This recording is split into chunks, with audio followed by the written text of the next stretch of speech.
Rio de Janeiro, 1855. Uma mulher caminha pelas ruas de pedra irregular do centro da cidade.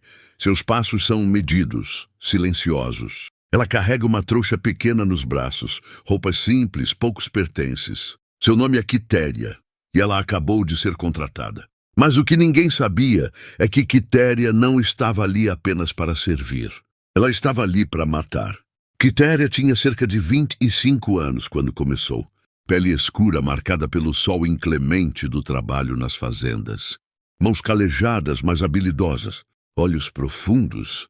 Aqueles olhos que pareciam carregar segredos antigos. Dores que palavras nunca alcançariam. Ela era o que chamavam de mucama de aluguel. Diferente das escravas fixas de uma família, Quitéria era alugada temporariamente. Famílias abastadas a contratavam por semanas, meses, para substituir uma escrava doente, para ajudar em grandes eventos, ou simplesmente porque queriam experimentar antes de comprar. E Quitéria era excepcional. Sabia cozinhar como ninguém, bordava com perfeição. Limpava cada canto da casa até brilhar. Era discreta, educada, nunca reclamava. Assim as adoravam. Aquela negra é uma joia, diziam entre si nos salões perfumados. Obediente, limpa, eficiente. Quitéria ouvia tudo e sorria.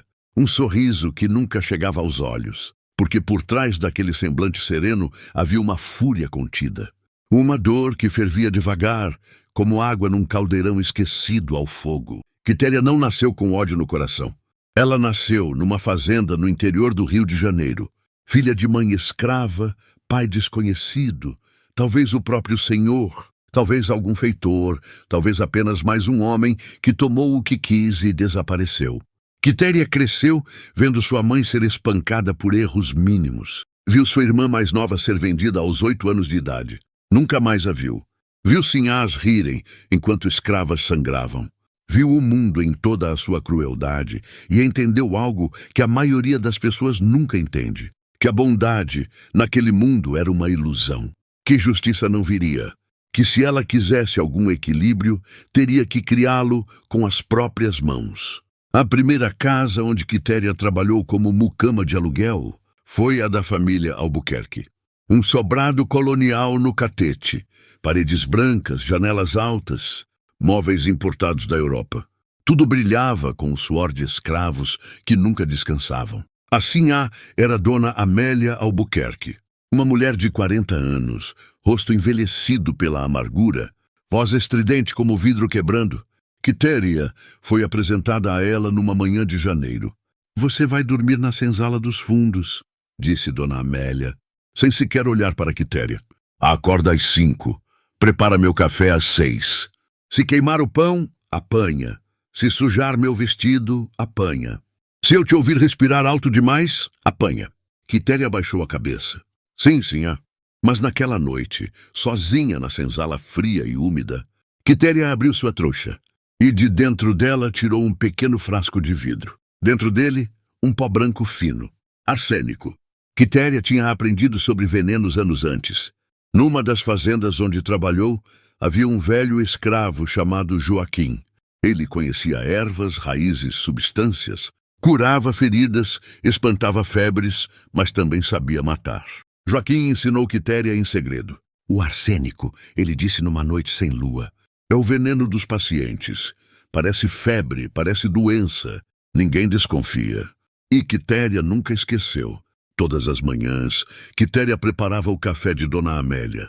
E todas as manhãs uma pitada minúscula de arsênico ia junto. Tão pequena que era imperceptível, mas constante. O arsênico age devagar quando dado em doses pequenas. Primeiro vem a fadiga.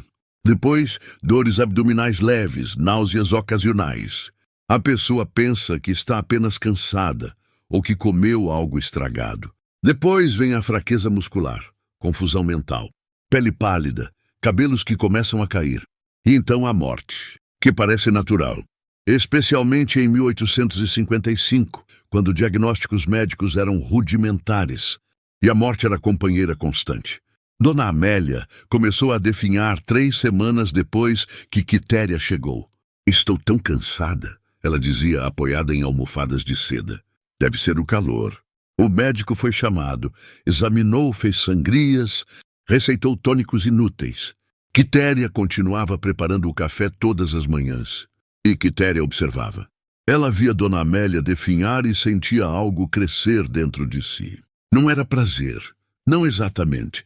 Era equilíbrio.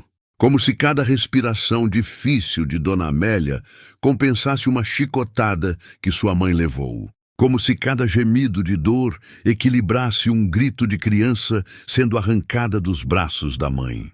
Quitéria não se sentia monstro. Ela se sentia justa. 6 semanas depois de chegar, Quitéria pediu para sair. Sinhá está muito doente, ela disse ao Sr. Albuquerque, com voz respeitosa e preocupada. Eu tenho medo de pegar a doença dela. Meu próximo contrato já está marcado. Posso ir? O Sr. Albuquerque, desesperado com a saúde da esposa, nem questionou. Vá, ele disse distraído. Quitéria pegou sua trouxa, recebeu seu pagamento, algumas moedas, migalhas, e saiu. 3 dias depois, Dona Amélia Albuquerque morreu. O médico atestou. Febre maligna, causa natural. Ninguém desconfiou de nada. Ninguém jamais desconfiaria.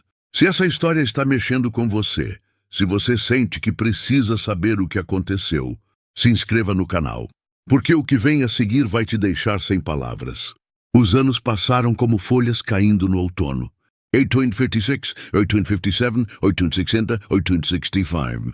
Quitéria se movia pelo Rio de Janeiro como sombra. Casa da família Mendes. Sinhá cruel, espancava escravas grávidas. Quitéria ficou 2 meses. Arsênico no chá da tarde. Morte, mal súbito. Casa da família Tavares. Sinhá que marcava escravas com ferro quente. Quitéria ficou 6 semanas. Arsênico na sopa. Morte, infecção generalizada. Casa da família Correia. Sinhá que vendia filhos de escravas para pagar dívidas de jogo. Quitéria ficou 3 meses. Arsênico no vinho do jantar. Morte, coração fraco. 1, 2, 5, 8 vítimas. Sempre o mesmo padrão. Quitéria chegava com recomendações excelentes. Afinal, as famílias anteriores nunca tinham reclamação dela, só elogios. Ela trabalhava impecavelmente e sempre saía antes que a morte se consumasse. Limpa, invisível, impune. Mas algo estava mudando dentro dela. No começo, Quitéria escolhia apenas as piores. As sinhás, que eram monstros indisfarçáveis. Mas com o tempo a definição de cruel foi se expandindo. Uma sinhá que gritava demais. Uma que tinha olhar de desprezo. Uma que simplesmente lembrava alguém. Quitéria começou a dormir mal. Via rostos, ouvia vozes. Não eram as vozes das mortas, eram as vozes das vivas. Das outras escravas das casas onde ela passava, que sussurravam gratidão quando a sinhá morria. Foi Deus, elas diziam entre si escondidas. Foi justiça divina. E Quitéria deixava que acreditassem nisso. 15 anos haviam passado desde a primeira morte. Quitéria tinha agora 40 anos, cabelos começando a embranquecer. Corpo ainda forte, mas marcado pelo tempo e pelo trabalho. Ela estava na casa da família Pereira quando algo aconteceu. A sinhá era Dona Francisca. Uma mulher jovem de apenas 28 anos, recém-casada, grávida do primeiro filho. Dona Francisca era diferente. Ela não gritava, não batia. Tratava Quitéria com uma gentileza quase desconcertante. Bom dia, Quitéria, ela dizia todas as manhãs. Dormiu bem? E Quitéria não sabia o que fazer com aquilo. Uma tarde, Dona Francisca chamou Quitéria para conversar. Senta aqui comigo, ela disse, apontando para uma cadeira ao lado da sua. Quitéria hesitou. Escravas não sentavam perto de sinhás. Senta, Dona Francisca repetiu suave. Quero te fazer uma pergunta. Quitéria sentou rígida. Dona Francisca a olhou nos olhos. Realmente olhou como se Quitéria fosse pessoa. Você já teve filhos? Ela perguntou. Quitéria sentiu algo apertar em seu peito. Tive, ela respondeu voz baixa. Uma menina, mas foi vendida quando tinha 6 anos. Nunca mais vi. Dona Francisca fechou os olhos, dor genuína atravessando seu rosto. Sinto muito, ela sussurrou. Sinto tanto. Então algo extraordinário. Ela pegou a mão de Quitéria. Quitéria ficou paralisada. Ninguém tocava sua mão assim, com carinho, com humanidade. E pela primeira vez em 15 anos, Quitéria pensou em parar. Se você está sentindo o peso dessa história, Se está percebendo que nada é preto e branco, se inscreva, porque essa história vai te fazer questionar tudo. Nas semanas seguintes, Quitéria se viu num dilema que nunca imaginou enfrentar. Dona Francisca era boa, genuinamente boa, mas ela ainda era sinhá. Ainda se beneficiava do sistema que destroçou a vida de Quitéria. Ainda era dona de seres humanos. Uma noite, Quitéria estava sozinha na cozinha, preparando o chá da manhã seguinte. O frasco de arsênico estava em sua mão. Ela olhou para ele longamente. Depois olhou para a xícara vazia. E então guardou o frasco sem usar. Pela primeira vez em 15 anos, Quitéria não envenenou uma sinhá. Mas 3 semanas depois, Quitéria pediu para ir embora. Dona Francisca ficou genuinamente triste. Você vai fazer falta, ela disse. Foi a melhor ajuda que já tive. Quitéria apenas acenou com a cabeça. Ela não podia ficar, não ali, não perto de alguém que a fazia questionar tudo. Ao sair, Dona Francisca lhe deu algo. Um lenço bordado, feito com as próprias mãos. Para você se lembrar de mim, ela disse sorrindo. Quitéria pegou o lenço e, pela primeira vez em muitos anos, chorou. Mas a pausa foi breve, porque Quitéria logo voltou para outra casa. E a sinhá de lá era cruel. O arsênico voltou. Os anos continuaram passando. Mais casas, mais sinhás, mais mortes. Nona vítima, 1863. Décima, 1867. 11ª, 1881. 12ª, 1884. 12 mulheres. 12 mortes que pareciam naturais. 12 famílias que choraram sem jamais saber a verdade. E Quitéria envelheceu. Fevereiro de 1885. Quitéria tinha agora 55 anos, corpo esgotado, mãos trêmulas, pulmões fracos. Ela estava numa pequena casa nos fundos de uma igreja no centro do Rio. Um abrigo para escravos idosos e doentes. Sabia que ia morrer. Sentia isso nos ossos, no sangue, na respiração que ficava mais difícil a cada dia. E então pediu um padre. Padre Antônio chegou numa tarde nublada. Era um homem jovem, de olhos bondosos, acostumado a ouvir confissões de moribundos. Mas ele não estava preparado para o que Quitéria ia dizer. Padre, Quitéria começou, voz fraca, mas firme. Preciso confessar algo antes de morrer. Estou ouvindo, filha. Quitéria respirou fundo, uma respiração que doía. Eu matei 12 mulheres. O padre congelou. O quê? 12 sinhás. Quitéria continuou, olhos fixos no teto.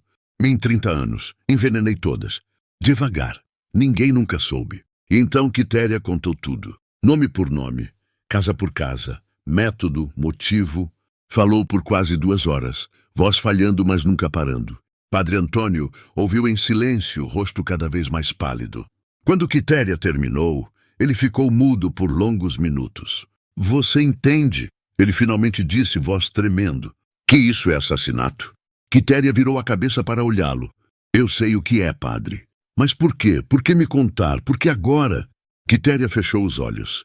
Porque preciso que alguém saiba, ela sussurrou. Preciso que alguém entenda que eu não fiz por maldade. Fiz por justiça. A única justiça que pessoas como eu podiam ter.